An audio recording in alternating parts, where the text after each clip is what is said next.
The definition of a classic varies from person to person in pretty much any medium, but if ever there was a visual novel that deserves to be branded with this label, it would probably be Kana Little Sister from DO. And with the impending release of the new version of this, Kana Okaeri, from Just USA, it's available now for pre-order, it seems like an appropriate time to have a talk about this.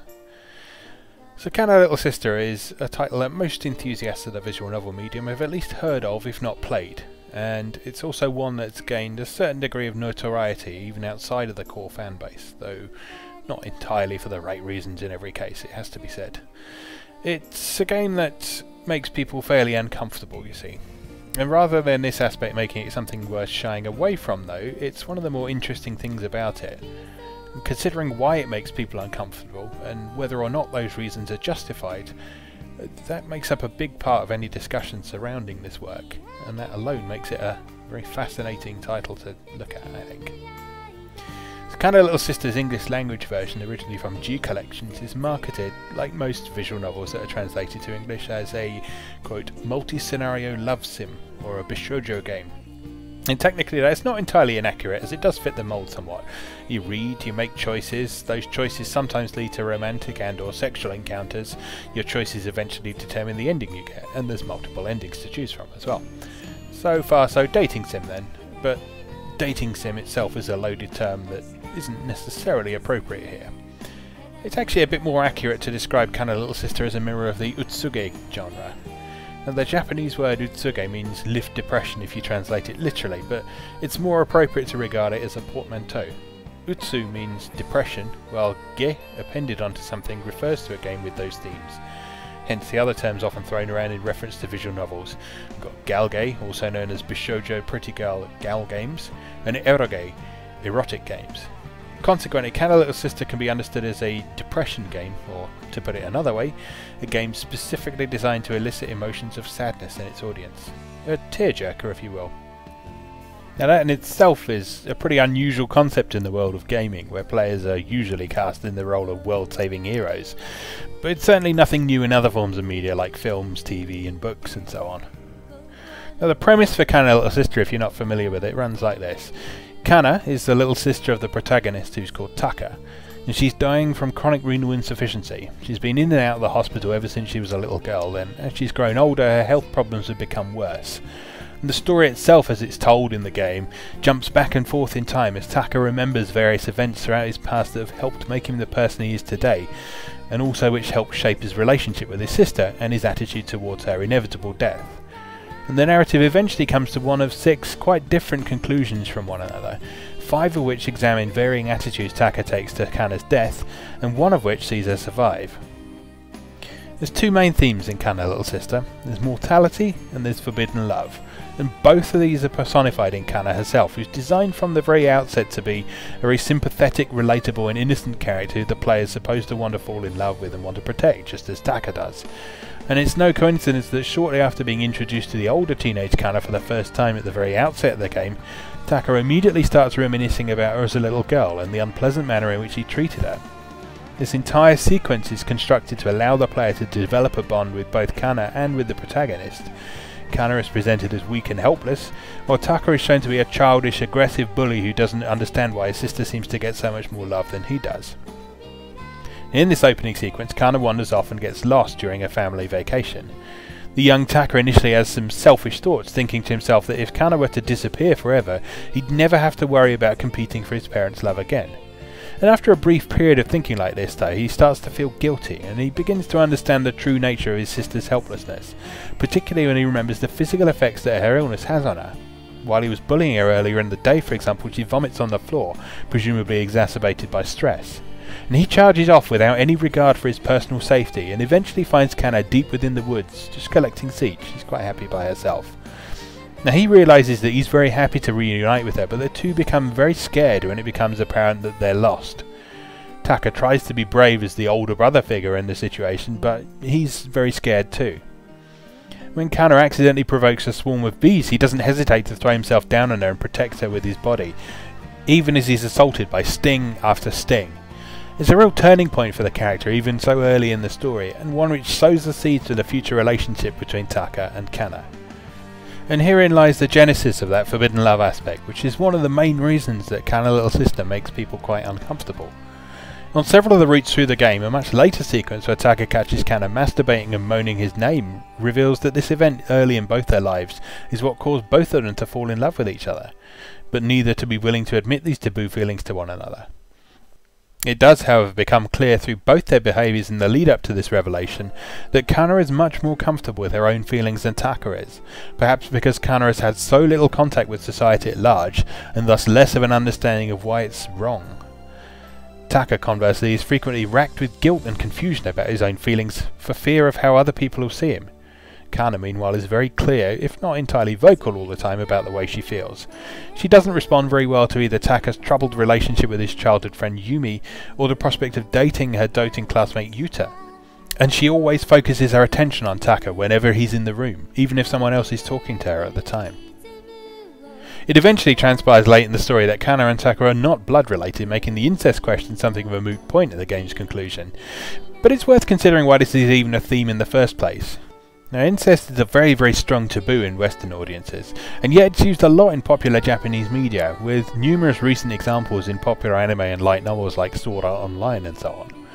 But what is the apparent fascination that Japanese authors have with sibling relationships and it crossing this line into something a bit more than normal brotherly sisterly love? Is it a fetish? Is it breaking a taboo just for the sake of it? Or is there something a bit more to it? Now, there's a number of possible explanations, although it's difficult to pin down a single one and declare it as the universal, infallible reason for this fascination that seems so strange and wrong to Westerners. Now, one popular explanation is that the Japanese legend of creation, in which the union of heaven and earth begat the two gods Izanagi and Izanami, who in turn wed and mated incestuously to create the country of Japan and all human life there. According to that legend, the country was literally born out of incest. But that said, a similar argument could, of course, be made for the Christian creation myth. Another potentially simpler explanation is the fact that relationships between Japanese siblings are already quite intimate, with younger siblings frequently turning to older ones for advice and support much more than their more independent Western counterparts. And this relationship of respect and superiority is further solidified by the use of honorifics when they're addressing each other. Now, Kana's continued use of bro in the original English translation would instead be the honorific Oni-chan, big brother in the original Japanese, while Kana herself is Taka's Imoto, little sister, hence the game's name. The question of what happens when this intimacy between siblings goes too far and crosses the line is apparently an interesting one to authors, not to mention the fact that it's also a good source of ready-made drama. Now, as previously mentioned, Kana Little Sister is by no means the only or first piece of Japanese fiction to explore these themes. Recent interest in the subject matter in popular manga and anime can be traced right back to 1972's manga Ayako and the 1984 erotic anime series Cream Lemon, and it doesn't appear to have declined since, with it remaining a particularly popular fetish in hentai, which is erotic manga and anime. For those of you who don't know what that is, you know who you are. It's easy to get hung up on that incest issue though, and ignore the other forbidden loves that are part of the story. They're not forbidden in the same sense of being taboo quite like Taka and Kana's love, but they're still loves that have obstacles placed in their path and don't always end happily by the end of the story. Yuta's love for Kana is one such example. We first see Yuta when Kana's being harassed and bullied by other girls at her school, but she's not confident enough to stand up for herself. Regardless of whether or not the player chooses to have Taka step in and save her because he's watching at the time this happens, Yuta shows up and scares them away with his airgun. And he reveals at that point that he's been trying to get to know Kana and be her friend, but she's hesitant to allow him to get close to her. It's obvious by this point that Kana is firmly attached to Taka and doesn't trust anyone else, but Yuta doesn't give up over the years, even as Kana and Taka's love for one another becomes more and more obvious, and even as Kana repeatedly shows no interest in Yuta whatsoever. Now, Yuta becomes a symbol of both Kana and Taka's refusal to accept a normal existence, instead living only for each other. He's constantly spurned by them both, despite never doing anything wrong to justify that. Now, Yumi, on the other hand, is arguably the more interesting character to look at, and the cast member who goes through some of the largest changes over the course of the narrative. When we first meet her in the elementary school scene, she's a loud, confident and popular girl who nonetheless is kind and considerate. She genuinely likes Taka and wants them to get together, but the incident where their classmates find Taka's love letter to her has very far-reaching implications. Taka's trust in Yumi is destroyed at this point, causing him to further retreat into the bubble which he occupies with Kana, refusing to let anyone else in. Yumi, meanwhile, sees the effect that her inability to stand up to the crowds has on Taka, and she begins a long period of guilt. Her carefree nature fades and she becomes single-mindedly obsessed with Taka. We next see her as she and Taka graduate from high school. Yumi begs forgiveness from Taka and for him to give her a button from his school blazer as a memento. And the player at this point has the option of refusing her this request, but regardless of the decision you make, the two end up sometime later getting drunk and having sex after a college party. The relationship proper begins there, but it's not an easy ride for either of them. Yumi's former happiness and carefree nature slowly returns as she attempts to draw Taka out of the shell he's built up around himself, though initially she doesn't know that Kana also occupies this space inside the shell. Taka, meanwhile, is torn. He isn't sure if he really wants to be with Yumi, but he gets occasional flashes of Kana when they're together, and he begins to see Yumi as an acceptable way in which he can satisfy his desires for his sister without doing anything wrong. In actual fact, Yumi's not very much like the very shy and reserved Kana at all.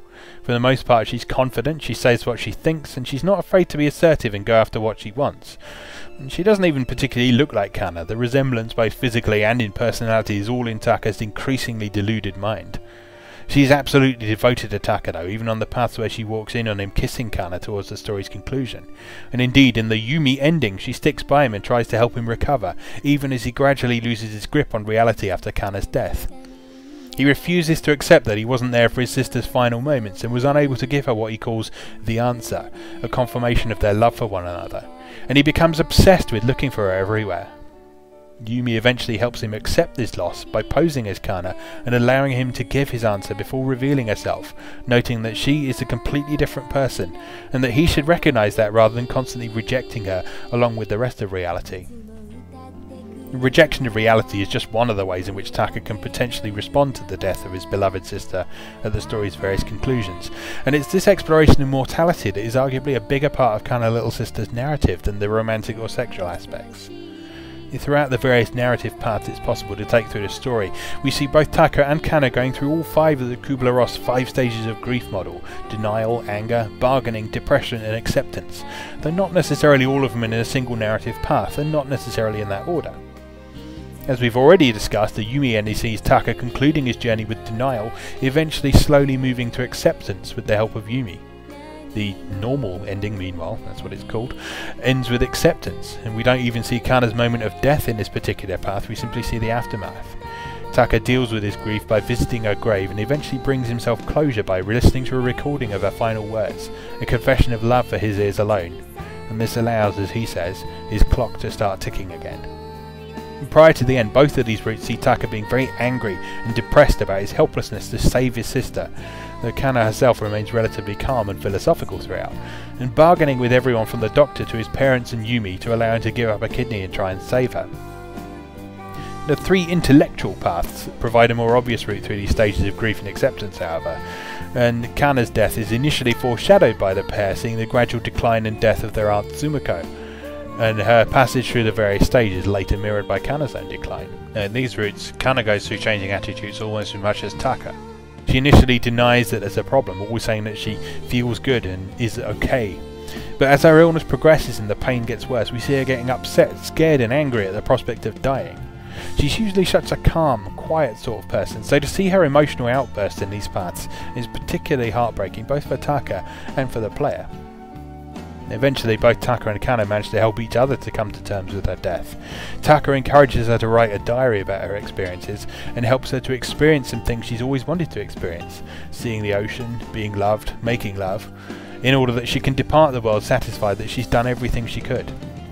And she takes the wise beyond her years attitude that it's much better to live a short life in one's own generation and that no one should live forever, because by the time 100 or more years have passed, an immortal would have had to evolve to keep up with the world.